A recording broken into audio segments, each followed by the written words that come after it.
캄캄한 어둠 때문에 상대의 얼굴이 자세히 보이진 않았지만 뭔가 다른 느낌만은 확실했다. 확실히 남편은 아니다. 그리고 꿈을 꾸고 있는 것도 아니었다. 나는 놀라 숨이 멎을 것만 같았다. 아직 어둠에 적응하지 못해서인지 상대방이 어떤 사람인지 확인하지 못했다. 누구세요? 나는 당황과 충격 속에서도 속삭이는 듯한 작은 목소리로 누구냐고 물었다.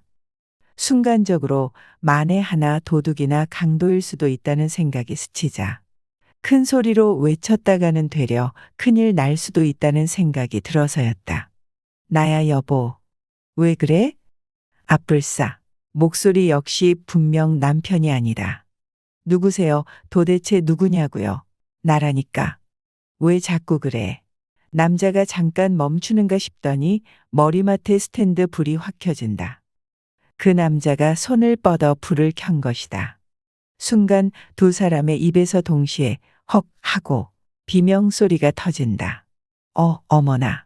맙소사. 남자는 남편이 아니라 신랑 친구 흥식 씨였다. 흥식 씨 역시 나를 내려다보며 눈이 휘둥그레진다. 두 사람 모두 어떻게 된 상황인지 몰라 한참이나 몸이 굳은 채 망연자실했다. 놀란 토끼 눈을 한 남자를 잠시 멀거니 올려다 보다가 나는 비로소 사태를 깨닫는다. 흥식 씨가 술이 취해 우리 집을 자기네 집으로 착각을 했나 보다. 흥식 씨가 작은 소리로 속삭인다. 은영 씨, 가만히 있어봐요. 기왕 이렇게 된 것. 여기서 그만두면 더 우스워져요. 순간 고민이 많아졌다. 그렇다고 하자는 대로 하는 것도 우스운 일 아닌가. 그런데 흥식 씨는 보기보단 참 뻔뻔스럽고 대담하게 행동했다. 일이 잘못된 걸 알았으면 없었던 일로 눈 감아 달라고 무릎 꿇고 사정사정해도 될까 말까 한데 적반하장격으로 기왕지사 이제 와서 어쩔 수 없다라니. 어떻게 해야 할지 몰라 혼란스러운 상황 속에서 이러지도 저러지도 못하고 있는 와중에 일단 누가 깨면 안 되니깐 조용히 해요. 알았죠? 그러는데 왠지 그래야 될 것 같아 나도 모르게 고개를 끄덕이고 말았다. 흥식 씨, 이제 어떡하시려고요? 나는 한층 더 소리를 죽여 말했다. 이제 와서 할 수 없잖아요. 집을 착각하고 안방에 잘못 들어왔다고 말해도 누가 믿어주겠어요. 동식이나 우리 집 사람이 그랬구나 하며 믿어주겠어요. 절대 안 그래요? 그러니까 오늘 일은 평생 둘만의 비밀로 간직해요. 그리고 어차피 엎질러진 물이잖아요. 그렇다. 이제 와서 어쩌란 말인가. 물은 이미 엎질러졌고 주워 담을 수도 없는데 말이다. 그렇게 흥식 씨는 새벽이 되어서야 몰래 방을 빠져나가 집으로 돌아갔다. 안녕하세요. 올해로 결혼 5년 차이고 34살 동갑내기 부부입니다. 아직 아이는 없고요. 둘이 살기에는 큰 경기도권 33평 아파트에 살고 있습니다. 저희 남편이 일하는 회사에는 유독 30대 남자 직원들이 많았습니다. 다들 비슷한 또래이다 보니 총각 시절부터 퇴근하면 다 같이 모여 볼링 치고 술 마시고 함께 여행도 다닐 정도로 친했어요. 저도 결혼 후 자주 봐왔던 사람들이라 저희 집으로 초대해 맛있는 것도 몇 번 만들어주고 술자리에 부부 동반으로 동석해 다 같이 놀기도 했습니다. 근데 문제는 신랑이 사람들과 같이 술 마시고 기분이 좋아져 조금 오버라도 하는 날엔 밤 12시고 새벽 4시고 상관없이 집으로 사람들을 데리고 오는 겁니다. 제가 집에서는 평소 속옷도 안 입을 정도로 편한 복장을 한 채 소파에 널브러져 정신없이 TV를 보고 있는 편인데 갑자기 연락도 없이 손님을 데리고 쳐들어오는데 난감할 때가 한두 번이 아니었죠. 처음 데리고 왔을 때도 아주 식겁을 했어요. 둘만 사는 집에 현관문 여는 소리가 들리기에 당연히 신랑인 줄 알고 편한 차림으로 있다가 식겁해서 안방으로 달려갔죠. 몇 번은 데리고 오지 말라고 요즘 이렇게 용감한 남편이 어디 있냐고 좋게 말했는데 두 번이 세 번이 되고 매번 너무 싫다고 했는데도 잘 고쳐지지가 않더군요. 그중에서도 남편과 입사 동기로 제일 가깝게 지내던 흥식이란 친구가 한 사람 있었는데 20대 중반에 일찍 결혼해 애가 둘씩이나 있는 유부남이었고 같은 아파트 옆동에 살고 있어 가족끼리도 자주 왕래하고 지냈지요.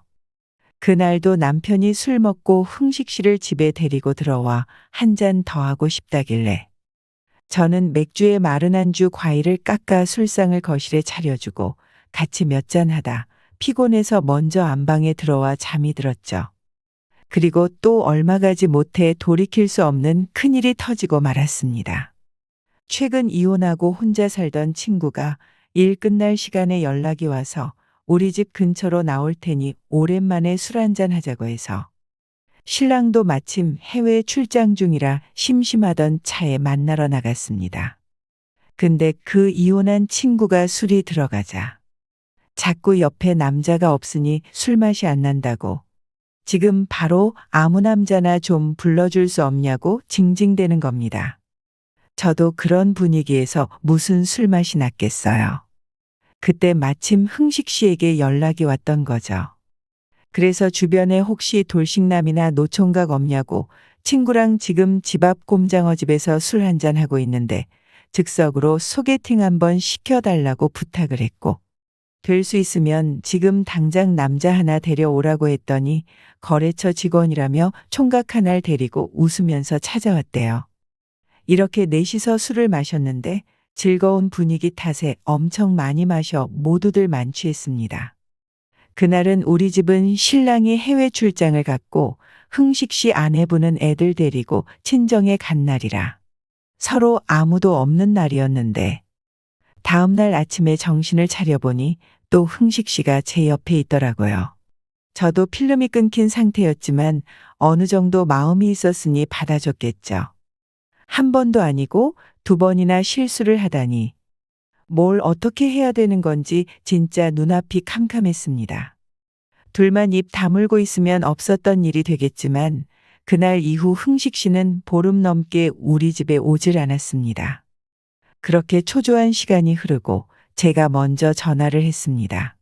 전화하니깐 처음엔 안 받더라고요. 그때부터 더 초조하기 시작해서 정말 심장이 터질 것 같았습니다. 두 번, 세 번 그렇게 몇 번 더 한 후에 받더라고요. 받아서 둘 다 아무 말도 안 하고 여보세요만 몇 번을 했는지 모르겠어요. 어떻게 말을 꺼내야 하나. 다행히 그 남자가 먼저 만나서 이야기하자고 하더라고요. 그렇게 근처 카페에서 만나기로 하고 나갔습니다. 서로 술 마시고 실수한 거니까 잊어버리자. 다시는 이런 일 없도록 할 테니 전과 같이 편하게 지냈으면 좋겠다. 이렇게 서로 좋게 이야기하고 헤어졌어요. 근데 그 사건 이후로 흥식 씨가 자꾸 남자로 보이기 시작하고 볼 때마다 호감이 가는 겁니다. 평소엔 말도 너무 잘 통하고 정치 색깔이라든지 즐겨보는 드라마 등 여러 면에서 공통 관심사도 많고 저랑 너무너무 잘 맞는 겁니다. 저희 남편은 오로지 사람들 만나 놀다가 술 마시는 것밖에 모르는 사람이었죠. 그리고 제 신랑은 보통 키에 호리호리한 편인데 흥식 씨는 키도 180cm 훌쩍 넘고 어릴 때부터 운동을 많이 해서 그런지 마동석님처럼은 아니지만 얼핏 봐도 다부져 보이는 체격입니다. 그날도 술을 얼큰하게 먹고 흥식 씨 부부네랑 저희 부부가 노래방을 갔습니다. 저희 남편은 술이 많이 취하면 아무 곳에서나 자는 편입니다. 그날도 어김없이 노래방에서 한참 놀다 소파에 뻗어 잠들어 있었습니다. 흥식 씨 아내는 친정에 맡겨둔 애들을 데리러 먼저 갔고 결국 멀쩡한 사람은 둘뿐이었습니다. 저도 술 취하고 기분이 좋아지면 노래 부르면서 춤도 추고 분위기를 잘 맞춰 노는 편인데 한참을 서서 뛰어놀다가 흥식 씨가 잠깐 숨 좀 고르자며 발라드를 부르더군요. 그러더니 김현철, 이소라님의 그대 안의 블루를 부르는데 듀엣이니 저랑 같이 부르자고 소파에 앉아 쉬고 있는 제게 오른손을 내밀기에 슬쩍 잡고 일어섰죠. 완전 푸근하고 좋더라고요. 남편한테 느끼지 못했던 그런 느낌이었달까? 요즘의 권태기인지 몰라도 그 남자가 자꾸 생각이 납니다.